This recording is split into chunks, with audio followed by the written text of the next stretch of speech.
Hello, everyone, and welcome. Thank you for being here with us today. My name is Joey Reyes. My pronouns are they, them, theirs, and I'm the executive assistant and line producer at Long Wharf Theater. As we begin today, we acknowledge that Indigenous peoples and nations have for generations stewarded the lands and waterways of what we now call the state of Connecticut. We honor and respect the enduring relationship that exists between these peoples and nations and this land. Long Wharf Theater stands on the unceded territory of the Paugussett, Quinnipiac, and Wappinger peoples. We remind ourselves that along with stolen land came stolen people. It is our responsibility to the future to know our past. We want to welcome you here today. Thank you so much for joining us for our March edition of the Lab. Just a very quick little overview of the today's events. We will be hearing excerpts of works in progress by Tenisi Davis and Terrence Riggins, local artists here in New Haven. Following that, we'll have a Q&A moderated with the artist by Yvette Ganier. And we want to make sure that we thank the Andrew W. Mellon Foundation for their generous support of the lab. Again, thank you all so much for being here. And without further ado, let's get started.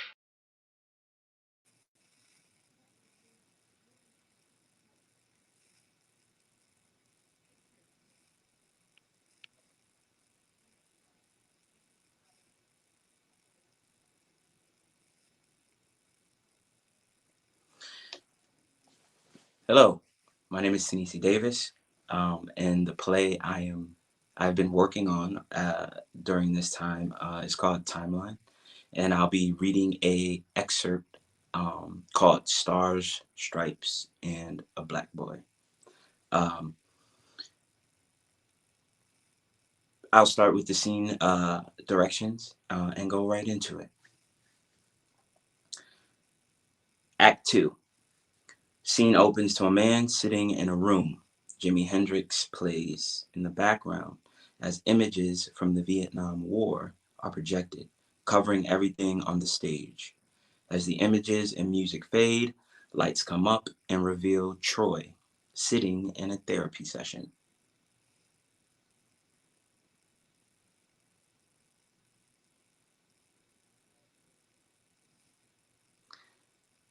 State your name for the record. Troy Freeman. Rank and home base. Private First Class United States Army Stockade at Longpin, RBN. Republic of Vietnam. Thank you. So, Troy, what's on your mind? I'm a black man in a white man's war. What do you think is on my mind? Going home. I want to go home. You seem angry. Why is that? What's the cause of your anger? Are you still having flashbacks? What's the cause of your anger? Are you still having flashbacks? I mean, what do you think? You know, for a shrink, you ain't so smart. 350 years of being a slave, Jim Crow, social and political injustice, the slaying of our leaders, niggas still being scared of revolution, the list goes on. My skin is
Hello, sorry about that technical difficulty. I'll start my piece over again. Again, my name is Tenisi Davis, and the name of my piece is called Stars, Stripes, and a Black Boy, and it comes from it's an excerpt from a play called Timeline that I'm currently working on and have been working on for a while. Um, this excerpt deals with the Vietnam War. I've had a bunch of family that was in that war, and veterans are very near and dear to me. So I'll begin. Act 2. Scene opens to a man sitting in a room. Jimi Hendrix plays in the background as images from the war are projected, covering everything on stage. As the images and music fade, lights come up and reveal Troy sitting in a therapy session, handcuffed to his seat. State your name for the record. Troy Freeman. Rank and home base. Private First Class United States Army Stockade at Long Binh, RBN. Republic of Vietnam. Thank you. So, Troy, what's on your mind? I'm a black man in a white man's war. I mean, what do you think is on my mind? Going home. Want to go home. You seem angry. Why is that? What's the cause of your anger? Are you still having flashbacks? You see, man, what's the cause of your anger? Are you still having flashbacks? I mean, what do you think? I mean, for a shrink, you ain't so smart. 350 years of being a slave, Jim Crow, social and political injustices. I mean, the list goes on. My skin is the problem. If you're white, you're right. If you're brown, get down. If you're black, get way back. Yeah. That's what they used to sing when I was a kid. Never liked that song. And for the most part, Harlem wasn't so bad. It was all oasis in the desert. And my brother, Raymond, was a newspaper boy. He was a good boy. I was the rebel. Gave my mom all types of fits. Had my own gang. We used to steal hubcaps and little things like that. Amazing how the neighbors got mad, but not for long. See, they understood to some degree that we was just trying to get by and meant no harm. Harlem was a mecca for black geniuses. Now, I remember the day before I went south for the summer. I think I was about 14. His brother, he caught me stealing his brim out the front seat of his car. I can't remember his name offhand, but he asked me if I like poetry. The moment he opened his mouth to recite, it was like life had a whole new meaning for me. Hughes, Langston, to be exact, and the poem was Dreams Deferred. But the harsh reality was that was Harlem. And now the South is a whole other monster that has a taste for black flesh. And for a long time, I blamed myself for what happened to my grandfather. I mean, yes, I did steal that ice cream. But what they did to him just wasn't right. Yes, I still have flashbacks of being under that bridge over Mom Pa's Creek. I could feel the weight of every horse whose hooves shuffled across that bridge on my heart. I remember them saying, first one to kill a nigga gets an ice cream bar. I still feel the goosebumps on my arms from the sound of the gunshot.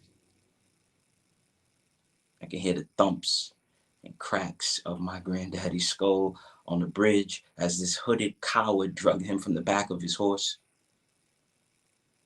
with my head up and my arms outstretched, I prayed that Papa would forgive me when he got to heaven. But just before I said amen, my Papa's head rolled off that bridge and into my outstretched arms.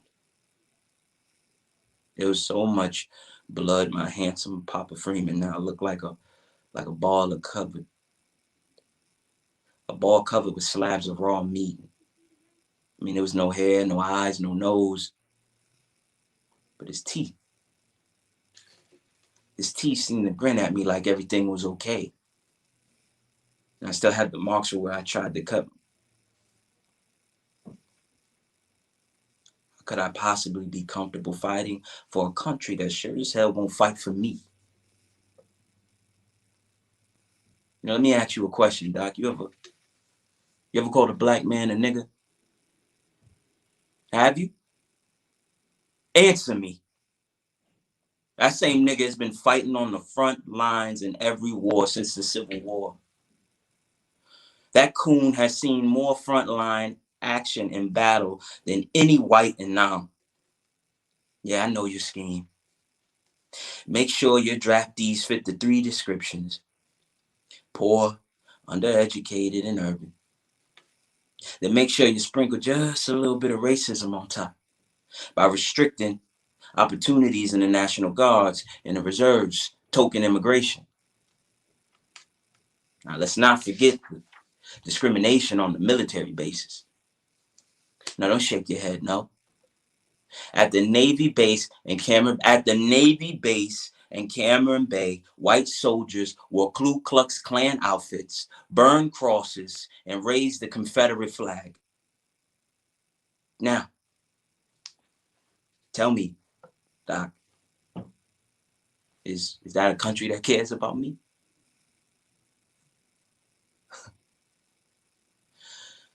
Let's cut the bullshit.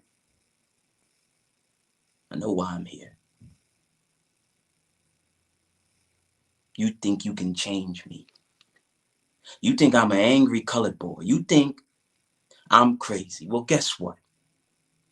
I am. Yeah, I did it. I bashed that redneck's brain in. Me and 21 other soldiers set up camp just outside of My Lai, right after we received orders to annihilate the village. Take no prisoners, they said.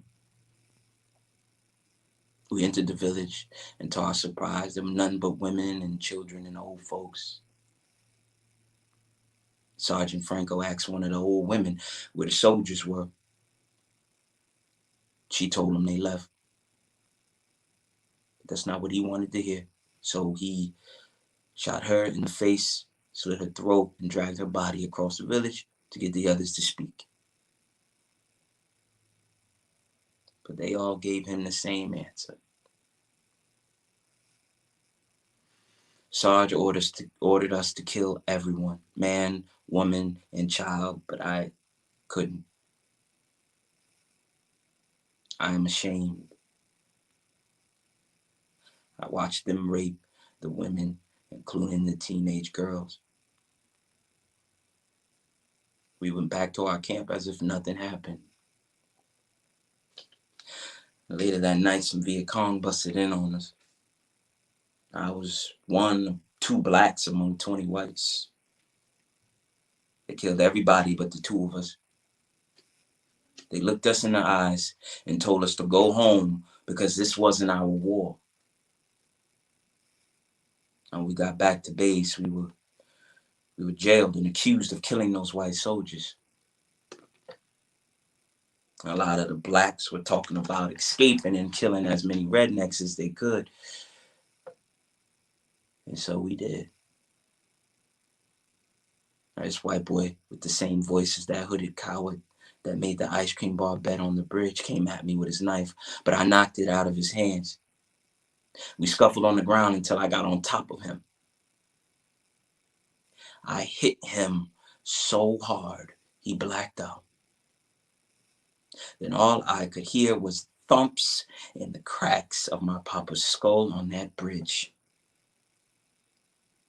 So I banged his head into the ground for every thump and every crack, for every tear, for every slave.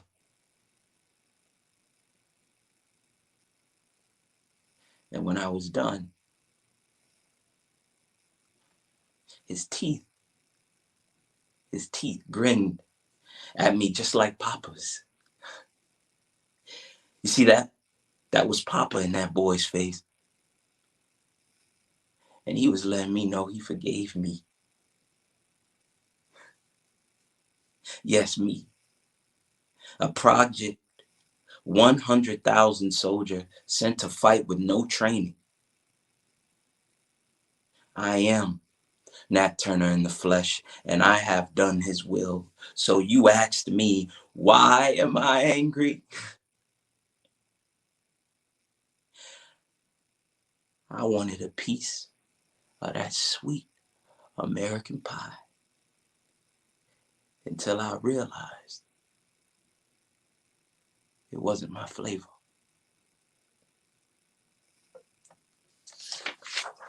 Thank you.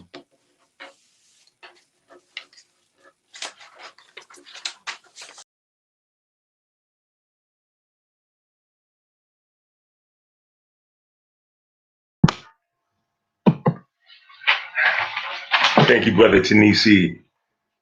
My name is Terrence Riggins, and welcome. I am developing a solo piece called Unbecoming Tragedy, a Ritual Journey Toward Destiny. And it's about an actor who, after the recent death of his mother, and a long period of homelessness and drug addiction, finds himself in prison. And while he's in prison, he gets into a fight and he's moved to solitary confinement. And it is there where he confronts the condition of his life and his soul, and he searches for the way back, the way to freedom, redemption, liberation, unbecoming tragedy. I'm going to read, and that actor addict is me. I'm going to read a couple of excerpts from the work.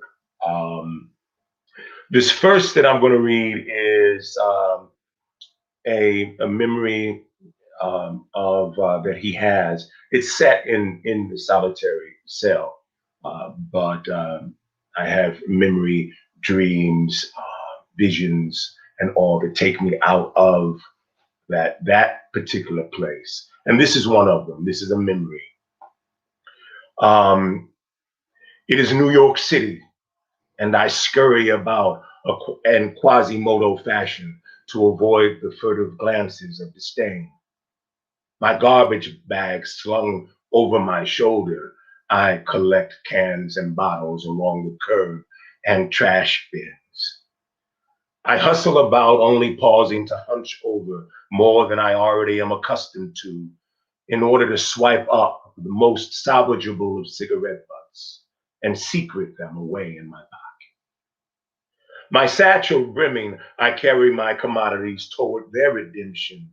146 cans and 179 plastic bottles for a total of $16.25, enough to procure 1/2 pint of Rock Gut vodka and a 24-ounce can of Four Loko, which most certainly unleashes the four muses of a crafty sort of madness. And then the piece de resistance, 1 dime rock of salvation, damnation, and bliss. Even Quasimodo never stooped so low. Abominable and foul, I sauntered toward my sanctuary, my riverside hovel on the Esplanade just north of 34th Street, overlooking the East River, where I imbibe and smoke, losing my mind and my soul by degree. I stand at the rail skirting the toxic waterway and peer across into the glimmering lights of Brooklyn, where my daughter sleeps. I consider stripping myself of the dingy garb and the pretentious self-abandonment which shroud me, weighing the fate of my nakedness against the tide and current, for the river is the chasm which separates us. I climb onto the railing, calling across the river into Brooklyn, Nyla! Darling, I hear you. I hear you calling. But I am daunted by the river's force, by its depth and mystery, its majesty and swill, its death and chill. The water is rushing, something terrible, darling, and it's chilly and deep. Yeah, I know, I can swim, baby. I remember. Yes, I taught you to swim. I remember. But my burden is too heavy to keep me afloat. It's heavier and denser than water, blood, and bone. And I turn away, denying her. I must, or else I will crumble with heartbreak. Yet the river urges me and I succumb. I strip, climb over the rail, and introduce myself at 2:22 in the morning, longing to be reborn on this early autumn. I dive into my bath and claim my right to cleanse myself in the city's bodies of water. I swim out into the depth and beneath my Euphrates, where there is a darkness and silence but never calm, steeping myself in this strange swill. The water is unclean but purer than my body and lighter than my soul. And it's a blackout on that. And this is a workshop, the way we're approaching it. It's a workshop. These pieces are in development. This is not a show, it's a sharing. And then this second piece it's self-explanatory. The lights up, solitary prison, sound of keys opening, cell door.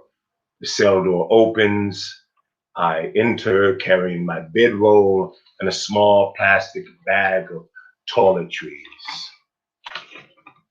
What the fuck did you expect when you stack us up on top of each other? Shit happens. Dude started growling and popping off. I tossed the bedroll onto the bunk and I crossed to the mirror over the sink, examining my bruises. I tried just growling back, but that wasn't enough to get him to back the fuck up off of me. He should have known better than to fuck with me, but he kept on, threatening to crush my esophagus. That's what he said. Dude said he was gonna crush my esophagus. Now, how you do that? Thought he found his target instead of figuring he's about to meet his match. Got my tears twisted. Didn't consider I'm a man mourning his precious mama. Like, I didn't know I was going to be released in a couple of weeks. I ain't privy to that information. I was defending my right to grieve. 14 months already. What's a couple more before they let me loose on the world, or let the world loose on me? The cell door slammed shut. Thank you. I turn and consider the cell with ironic appreciation and familiarity. I close my eyes, and I ain't heard this much quiet since I fell asleep in that stolen car the night before the highway patrol knocked on the window and I woke up staring down the barrel of his pistol. It was real quiet then. I opened my eyes, and the majority of everything I heard since then has been a cacophony of macho madness and straight up bullshit. My own and others, mostly others though. I look at myself in the mirror, remembering a poem. You are a poem in a dark way, in a way the world cannot see, unfinished, not long begun. Some hand retired its pen, did not cross your T. I desire that its ink does not dry, nor its indigo blues douse too deep, for there is a page beneath your skin, bare and awaiting. What words will form your fate? What mark may make you smile? You are a poem in a black way. One unread, unaware of your verse and of your sway. You are a poem in a black way. After a moment, the lights flash on and off, then finally off, and I cross to the bunk and I lie back on the bed, studying the cell and its darkness, lying in the shadows. I'm sorry, Mama. Blackout. Time passes. This is the last one. Time passes and dimensions intertwine. I am lying on the bunk. My eyes are closed. I am in a coma. It is the 5th day.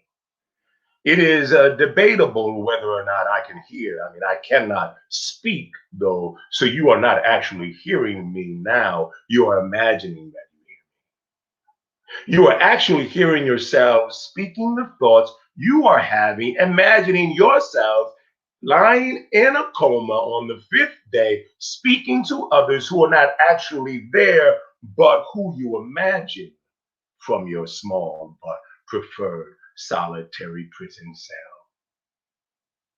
I am lying in a coma because I committed suicide while in a crack-induced state of psychosis and general state of despair. Well, not quite suicide yet. I mean, there is a small technicality. I am still alive. Not to be a spoiler, but 7 years from now, my father is going to die from a coronary. And I will go to Hamilton, Ohio with my brother and sister to bury him and settle his affairs.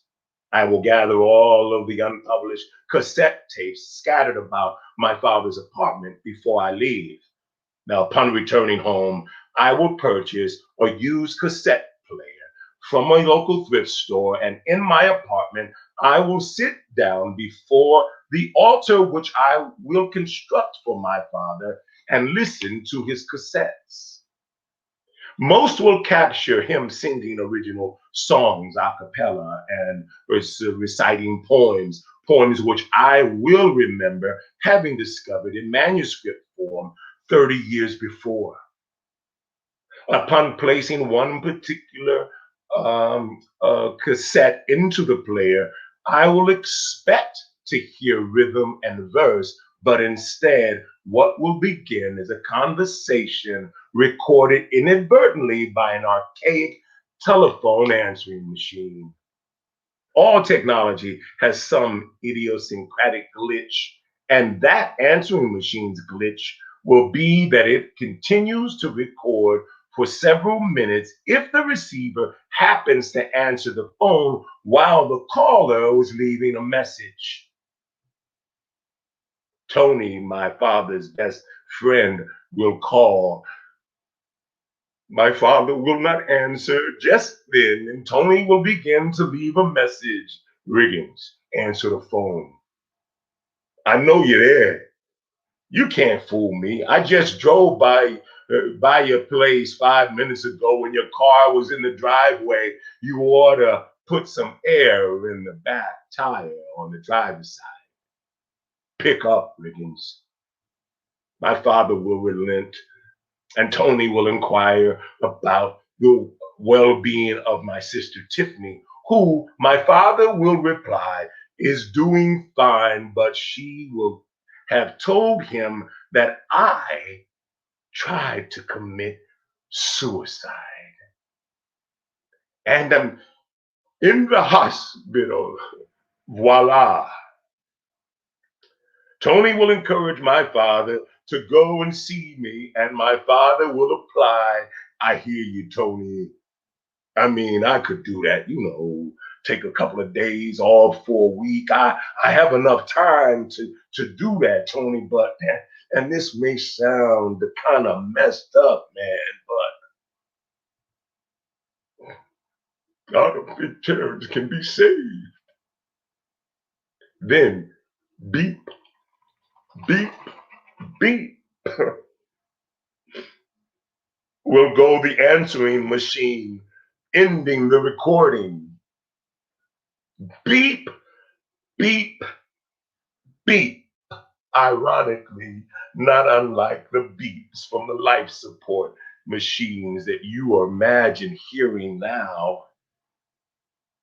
I must somehow incredibly hear my father, or imagine I do 7 years before, while I lay here multidimensionally across time. I must somehow know, because on this fifth day of my comatose state, I am defiant and abruptly bolt up out of my coma, woke as fuck. I can't be saved. Blackout.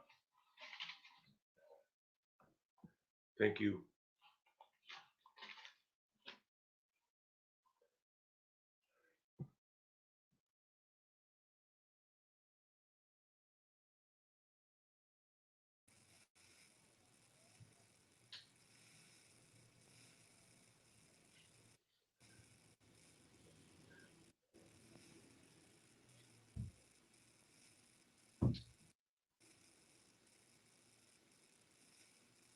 Hello. Oh, hey, Can Hey, y'all hear me? yes, beautiful, Terrence. Thank you. brother. I'm Beautiful. here. I'm here. This is such an honor and to be here with you. And I'm a little excited. So forgive me if I stumble. My name is Yvette Ganier, and I am going to be the moderator for the continuation of this wonderful work. And I'm going to keep my eye on the chat, on the comments, to see if anybody has any questions for our wonderful artist. I really just want to first and foremost thank you guys for your vulnerability and for sharing with us something so deeply rooted in your truth, and also involving the characters of your family in the work that you were doing. But my first question straight off the bat is this. Did anything come up for you at this particular moment while doing this that you discovered? Anything at all? That's my first question for you. Did anything happen within, internally, or did anything happen for you that you were like, anything like that? Young man. Okay. So I was taking a note. I know. I'm just. Yes. Yes, it did. But that happens to me all the time. It's like you get a script, even if you didn't write it, you get a script and you sit with a script, and you could read a script 10 times, but that 11th time you'll read it and you're like, oh, light bulb. Yeah. Boom. Oh. And so while I was reading over this piece again, I just saw images. Because the way this is going to open up this piece, it's going to be a multimedia. I'd like to open it basically with projections and images, and I haven't really put my finger on what those images are. I hadn't put them on. The only image I had was chopper, was a helicopter, Mm-hmm. you know, floating over Vietnam, that, but that's such a, Iconic. iconic image. And I needed to know what, I couldn't find it. But during the course of reading this, I have a bunch of images now. Like, Well, I'm that's what struck me with your piece was the vivid images that someone so close to you experienced yeah, and was able to recall with such detail about what their experience was and relating it to what the African American people are constantly berated with in thoughts and behaviors in this country. And I really thought about James Baldwin when you were reading your piece and how the therapist is calling him people are calling him crazy, they call him angry. And there's a famous James Baldwin quote about if you are Black in America and you're not experiencing like some serious emotional response to what's going on. It's something like that. I'm not quoting him, but the images were so vivid. And I was like, wow. Like, yes, some of them were iconic, but sometimes I feel like we are so desensitized to things that have happened to us that I really, as I was listening, was allowing it to go from here down to my heart. So I think that your quest and your energy towards what are those images? What are they? Is really, although you've written them, how are you going to put them out there? And the same thing with you, Terrence, the images from the experience, the personal experiences. And that's why I say thank you guys for being so vulnerable and sharing with us the intimacy of what you experienced and who you experienced it with, right? And I kind of think like that's what we go to the theater for. Like we go to experience that human intimacy and that connection that that can be revealed in language, in behavior, and experiences. So to actually open yourselves up and create this vulnerable space within yourself. Like, yes, these are works in progress. So I want to honor you and hold space for all of that, what it took, the journey to get here, the journey of your uncle, the journey of your own self, Terrence, the journey of your daughter, the journey of your father, the journey of your mother. So I just want to hold space for them. And it's like when we bring this work, we bring all of that with us, right? We may make it look easy, okay? But piece by piece by piece, it took a lot for you guys to get where you are right now. Okay, so I'm gonna jump in with for y'all because I'm excited. So when I was reading on the website the little blurb, what you guys came up with about legacy and healing, and I want to start with legacy. And I did a little bit of homework. I went and Googled legacy because I thought it would help. It helps me to really know what the heck I'm talking about when I'm bringing up a word. So in this case, legacy is a gift of property, especially personal property, as money by will, a bequest. It also reads anything handed down from the past, as from an ancestor or predecessor. So let's just let that sit there with our lovely audience here. Hi, y'all. How's everybody doing out there in audience land? Hope you're well. Hope you're connected to us and these artists, because I sure am. Okay, so legacy. You know, the thoughts that I had around it in this moment when you and I was wondering, like, I was thinking about, okay, legacy is handed down. Then I thought about handing it down. And then it's like, it's important because I used to think that I had to take my legacy because my daddy wasn't giving it up.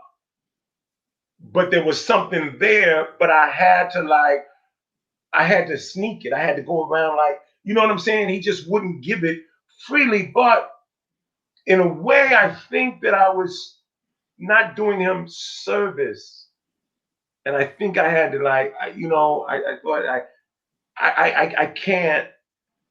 They were giving it in, they give it in different ways. I gotta change how I look, how I understand handing, offering.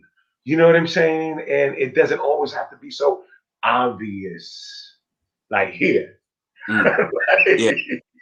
You know, and it takes examining my memory and my experience in my piece, and no offense to folks that hold text very sacred.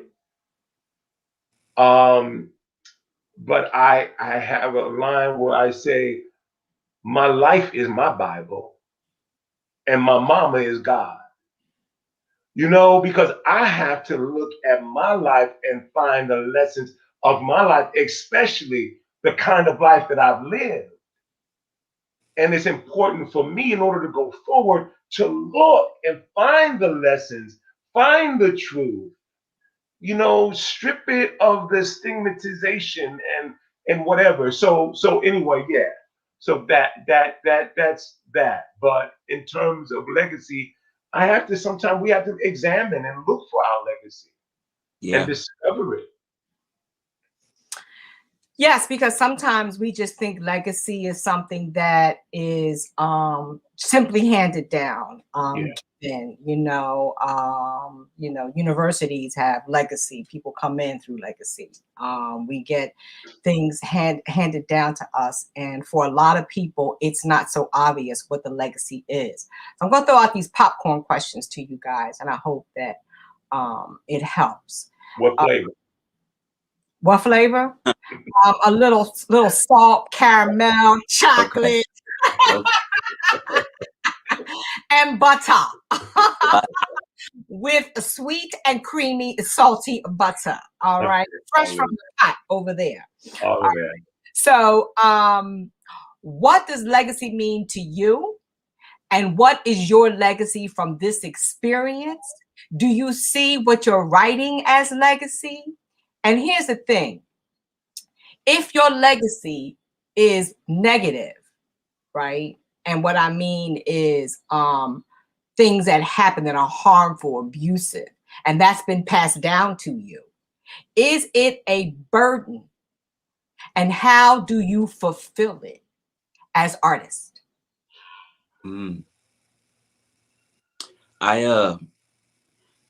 think legacy is a birthright. That's what I think legacy is. For me, legacy is your birthright. And I believe there is positive parts of your positive legacy that gets handed down, and I believe there's negative legacy, as you were saying, Yvette, that gets handed down. I think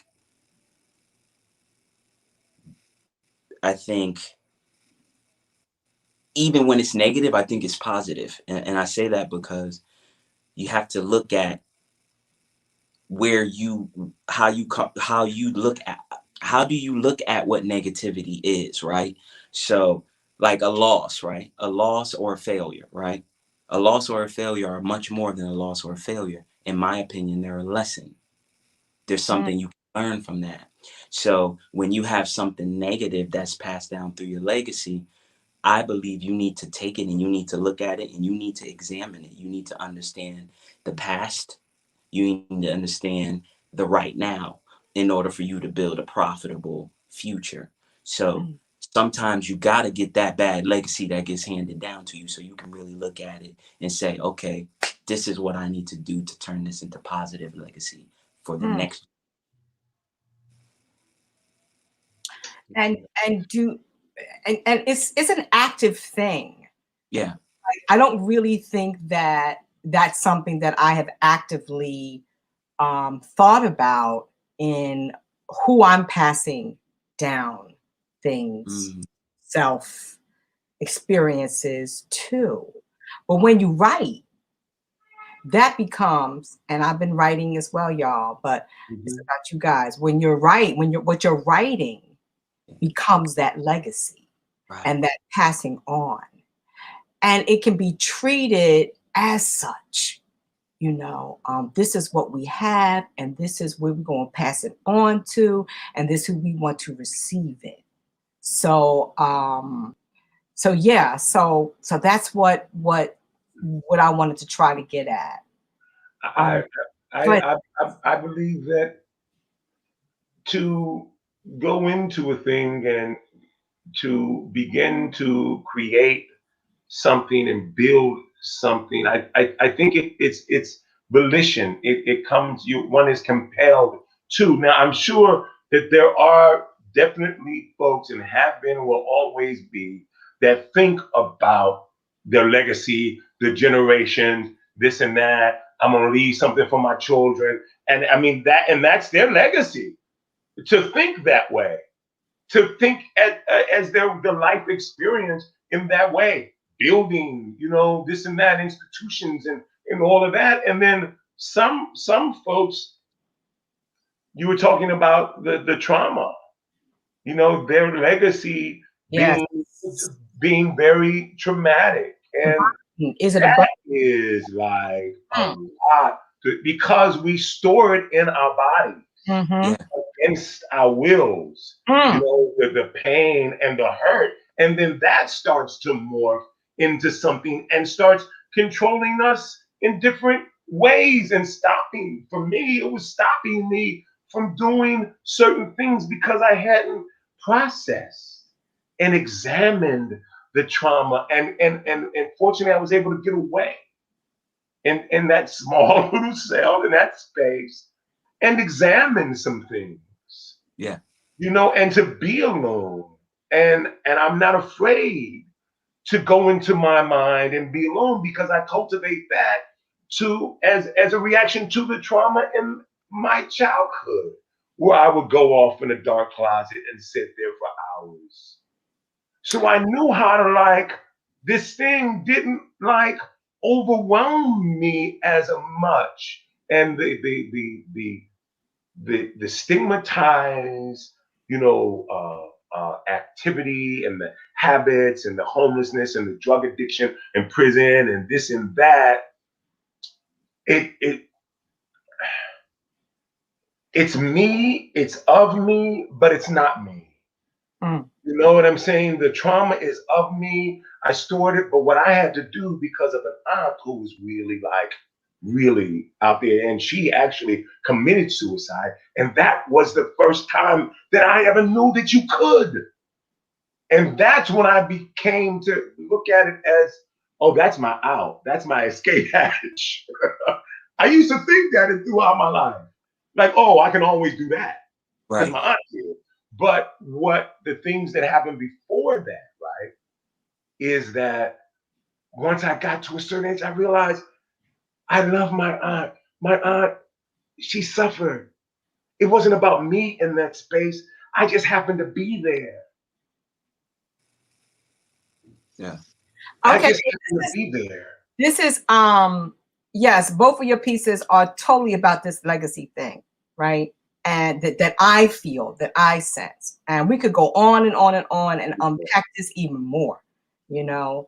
But I would like to move on to the next part of what you guys have created in the blurb that you guys decided what this was about. And that was the healing.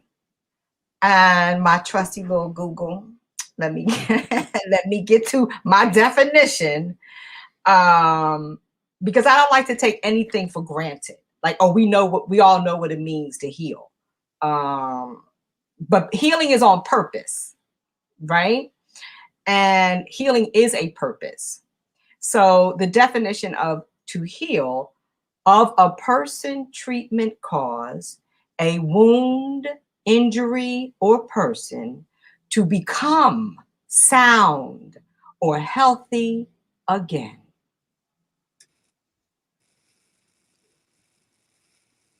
That means to me that in order to become healthy again, there was a period of unhealth, right? So with this, my question to you, Tenisi, is did your uncle get an opportunity to heal on purpose? Wow. Do for both of you, do you have healing in your own life? For both of you, what are you healing from? Tenisi, what would you say what would you call it? What would you say your uncle was healing from? And what do you do to heal? And these are all popcorn questions now. Can a legacy of abuse, of uh, uh, of things that have of oppression, of war, of these things that have been thrust upon you, can those kinds of legacies be healed? Can you turn it around? It's going to take some time, but I believe you can turn it around. But I want to address the first question you asked me, which was about my uncle. So this piece, as well as many of the pieces within the play timeline, are all narratives and stories that were handed down to me as growing up. And so my Uncle Sam, on my mom's side, he was a paratrooper in World War II. And my Uncle Eddie, on my dad's side, my dear uncle, Yvette, may he rest in peace, was in the Vietnam War. And he was a part of the Screaming Eagles, which was a 101st Division, Airborne Division. And do I think he's healed? I'm going to go off my spirit and I'm going to say, yeah. And I'm going to say that because, the time that I was able to spend with him as a youth while he was alive, he would tell me his story. He would tell me his story. And I think that was part of that legacy that you're talking about, Yvette. And I also think it was a part of that healing. Because maybe he knew that I would take that information and do something with it. And now that I've done something with it and told pieces of his story, I can feel his spirit is happy. Oh. Because, I believe in listening to our ancestors, telling the stories of those who have passed, telling the story of the dead, those stories that are in the graveyard. I believe in that. And I believe when you tell these stories, it reminds them that they're not forgotten. And when they're reminded they're not forgotten, they're around you and they're absorbing. And I feel both my uncles are absorbing this piece. Oh, that's just beautiful. Mm-hmm. From the heart. Thank you so much. And sometimes we have to heal for our folks. Right. I mean, it's like it can be heavy because I have family members that, are struggling. My sister and my brother on the inside. He's got the job, he's got the car, he's got the wife, he's got the place and all of that. But I know what he carries. And I know, and like, so just real quick, and it's just kind of, I'm going to Dallas with my partner. She's going to be a grandmama, right? So my brother lives in Houston. So I said I can't go without talking to my brother, right? So I haven't seen my brother in over 10 years, and he's asking me after I tell him whatever. Then he starts texting me. He says, well, "What do you eat?" And I'm thinking he's thinking like in terms of fitness, because he's 60, I'm 56, and like yeah, whatever. But he asked me, "What are you eating? What are you?" And I'm thinking he's asking me for fitness reasons. And I'm like telling him I don't mess with this dude, I don't mess with that, refine this and whatever, and I'm thinking that. And then he says something else. And then he says, because I want to cook for you. And that just almost collapsed. He says, my big brother want to cook for me, man.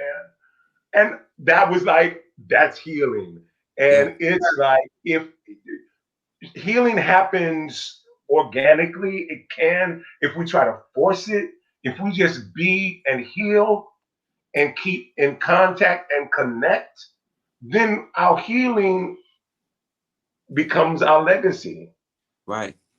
Wow. It's something that we pass. Whoa, did I just do that? I agree with you, and I'm so happy that you had that experience, and as well as you, Tenisi. And I hope healing gives me a lot of hope. My personal healing takes work, and I am actually reaching out on purpose to try to heal. And one of the things that helps me is to stay connected to people, to artists like yourselves, you know, and to stay active in the artist community. Like when the pandemic happened, I just stayed connected on this here thing, you know, and it just like made me feel that that there was a connection. You know, seeking out healing for us as a community, people who are traditionally not the ones who will go to counseling or talk about their feelings or find somebody to talk to in order to understand what's going on with us, right? So I think that it is an artistic journey that you guys are on, that you are passing on legacy, that you are doing some things with it that are incredible, and that in that process you find the healing. Now, listen, we could go on and talk more about that, but I gotta stop because I gotta get to this last question. My last question is, what do you envision your pieces becoming, and what do you need to fulfill your vision? What y'all want? What do you want? Be bold. Say it. I want space, a nice budget to get it done. Okay, if we're being candid here. Oh yeah, being real.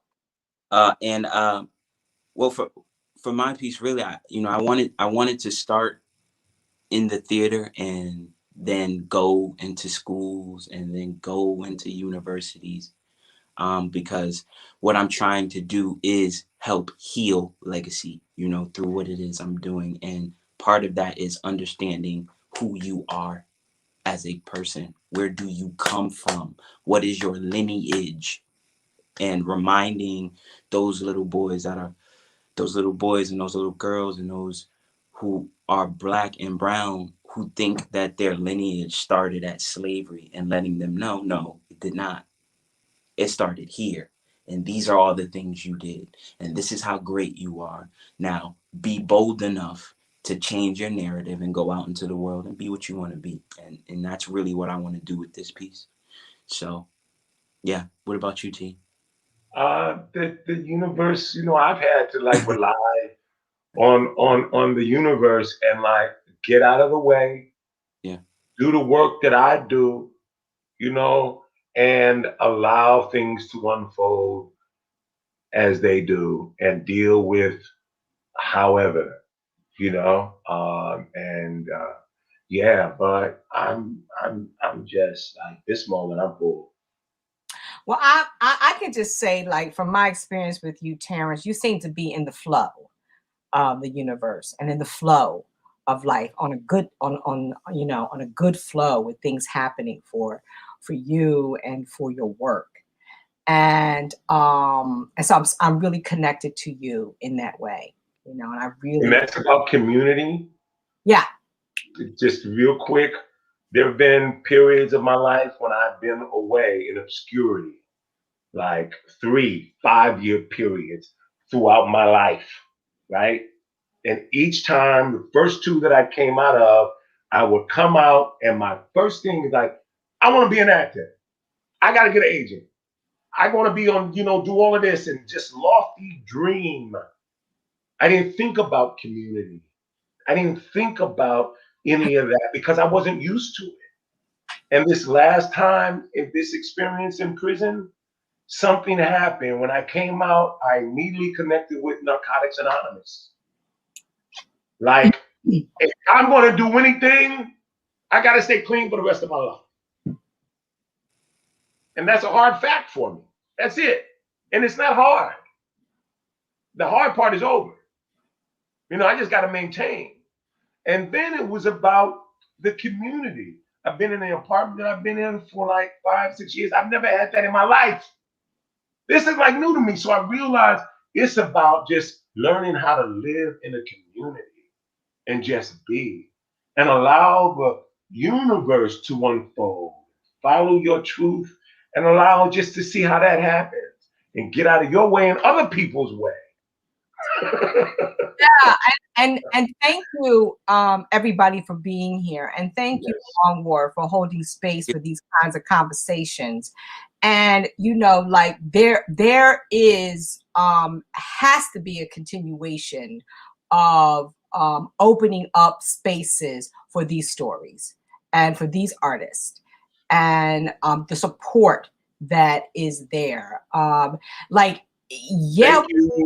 Thank you, Collective Consciousness. Thank you, Long War. Don't cut me off. Let me finish what I'm saying. We in the flow. It's okay. We in the flow, but as you know, we're also in a movement, right? Yeah.